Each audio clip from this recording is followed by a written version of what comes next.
വന്ന് നമ്മളെ അടക്കി ഭരിച്ച ബ്രിട്ടീഷുകാരെ ഭരിക്കുന്ന ഇന്ത്യൻ വംശജൻ. ബ്രിട്ടീഷ് പ്രധാനമന്ത്രി ഋഷി സുനകിനോട് നമുക്ക് തോന്നുന്ന ആ ഒരു പ്രത്യേക അടുപ്പത്തിന് പിന്നിൽ ഇതും ഒരു കാരണം തന്നെയാണ്.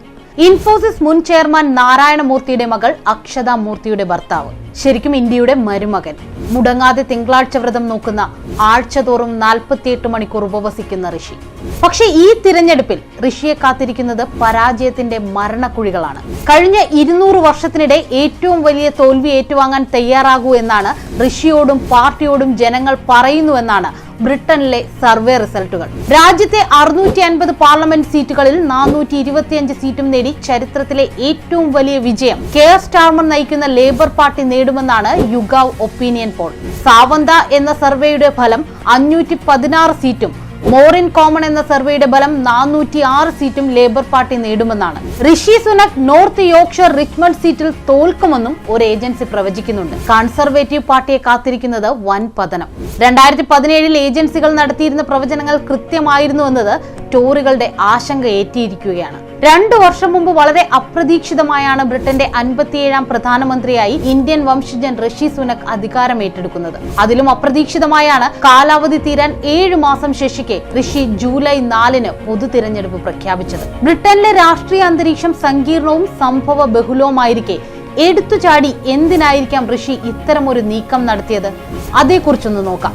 കഴിഞ്ഞ 2 നൂറ്റാണ്ടിനിടയിലെ ബ്രിട്ടനിലെ ഏറ്റവും പ്രായം കുറഞ്ഞ പ്രധാനമന്ത്രിയും ഏറ്റവും ധനികനായ പ്രധാനമന്ത്രിയുമാണ് ഋഷി. ഈ പദവിയിലെത്തുന്ന വെള്ളക്കാരനല്ലാത്ത ആദ്യ വ്യക്തി, ആദ്യ ഏഷ്യൻ വംശജൻ, ആദ്യ ഹിന്ദുമത വിശ്വാസി തുടങ്ങി വിശേഷണങ്ങൾ ഏറെയാണ്. ലിസ് ട്രസ് രാജിവെച്ച ഒഴിവിലാണ് കൺസർവേറ്റീവ് പാർട്ടിയുടെ നേതൃസ്ഥാനത്തേക്കും അതുവഴി പ്രധാനമന്ത്രി പദത്തിലേക്കും ഋഷി എത്തുന്നത്. അവിടെ ഋഷിയെ കാത്തിരുന്നത് വൻ വെല്ലുവിളികളായിരുന്നു. ബ്രെക്സിറ്റ് കാരണം സാമ്പത്തികമായി പിന്നോട്ടു പോയ ബ്രിട്ടൻ, കോവിഡും യുക്രൈൻ യുദ്ധവും അതിനെ വീണ്ടും തളർത്തി. വിദേശ നിക്ഷേപം പാടെ കുറഞ്ഞു. സാമ്പത്തിക ബാധ്യതകളിലും പണപ്പെരുപ്പത്തിലും വലഞ്ഞ രാജ്യത്തെ രക്ഷിക്കുക എന്നതായിരുന്നു അധികാരം ഏറ്റെടുക്കുമ്പോൾ ഋഷിയുടെ പ്രധാന ദൗത്യം. പുറമെ ആഭ്യന്തര കലഹങ്ങളും ഭിന്നതകളും മൂർച്ഛിച്ചൊരു പാർട്ടി. എല്ലാം ഒന്ന് ശരിയാക്കാൻ കഴിഞ്ഞ 1.5 വർഷത്തോളം ഋഷി പഠിച്ച പണി 18 പയറ്റി. പക്ഷെ ഒന്നും ഋഷിയെ കൊണ്ട് കൂട്ടിയാൽ കൂടിയില്ലെന്നതാണ് യാഥാർത്ഥ്യം. പിന്നെന്താണ് പോംവഴി? ഒരു മുഴം നീട്ടി എറിയുക തന്നെ. ഋഷി അത് തന്നെ ചെയ്തു. 14 വർഷം തുടർച്ചയായി അധികാരത്തിലിരുന്ന കൺസർവേറ്റീവ് പാർട്ടിയുടെ ജനപ്രീതി വൻതോതിൽ ഇടിഞ്ഞെന്ന യാഥാർത്ഥ്യം മുന്നിൽ നിൽക്കെ നേരത്തെ തിരഞ്ഞെടുപ്പ് പ്രഖ്യാപിച്ചത് വഴി ഒരു ചൂതാട്ടമാണ് ഋഷി നടത്തിയത്. ഋഷിയുടെ ആവനാഴിയിലെ അവസാനത്തെ അസ്ത്രമായിരുന്നു ഇത്. പക്ഷെ ഈ തന്ത്രപരമായ നീക്കത്തിന് വിജയസാധ്യത തീരെ കുറവാണെന്ന് വേണം നമുക്ക് വിലയിരുത്താൻ. 11% ബ്രിട്ടനിലെ വിലക്കയറ്റവും പണപ്പെരുപ്പവും 2.3% കുറഞ്ഞ സമയം നോക്കി അല്പം മെച്ചപ്പെട്ട സാഹചര്യം അത് വോട്ടാക്കി മാറ്റാമെന്നാണ് ഋഷി ചിന്തിച്ചത്.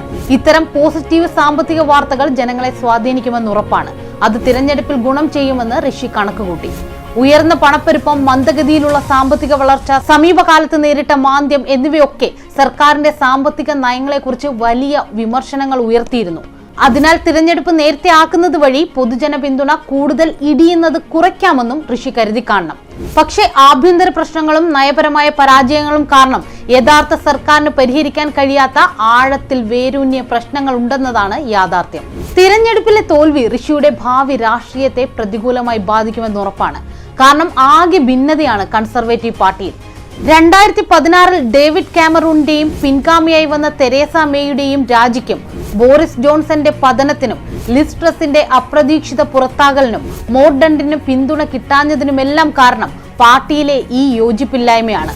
14 വർഷമായി അധികാരത്തിലിരിക്കുന്ന പാർട്ടിക്ക് 6 വർഷത്തിനിടെ 5ാമത്തെ പ്രധാനമന്ത്രിയെ കണ്ടെത്തേണ്ടി വന്നതും ഈ പാളയത്തിലെ പട കാരണം തന്നെ. ഇത് പരിഹരിച്ച് പൊതു തിരഞ്ഞെടുപ്പിൽ പാർട്ടിയെ വീണ്ടും ഒന്നിച്ചു നിർത്തി അധികാരത്തിലേറ്റാനാണ് ഋഷി അഹോരാത്രം പരിശ്രമിച്ചത്. അത് പാളിയാൽ ഋഷിയും പാർട്ടിയും അധികാരത്തിൽ നിന്ന് എന്നേക്കുമായി തൂത്തെറിയപ്പെടും. ഏതാണ്ട് ആ അവസ്ഥ എത്തിക്കഴിഞ്ഞു. മാത്രമല്ല പാർട്ടിക്കുള്ളിലും ഋഷിക്കെതിരെ എതിർപ്പ് ശക്തമാണ്. അതിനാൽ തോൽവി ഋഷിയുടെ രാഷ്ട്രീയ ഭാവി അടക്കം എല്ലാ കാര്യങ്ങളെയും പ്രതികൂലമായി ബാധിക്കും. ബ്രിട്ടൻ എന്താണ് ഋഷിക്കായി കാത്തുവെച്ചിരിക്കുന്നതെന്ന് ജൂലൈ 4-ന് അറിയാം. ഞങ്ങളുടെ കൂടുതൽ വാർത്തകൾ നിങ്ങളിലേക്ക് എത്തിച്ചേരാനായി സബ്സ്ക്രൈബ് ബട്ടൺ ക്ലിക്ക് ചെയ്യുക. അതിലെ ഓൾ ഓപ്ഷൻ എനേബിൾ ചെയ്യുക.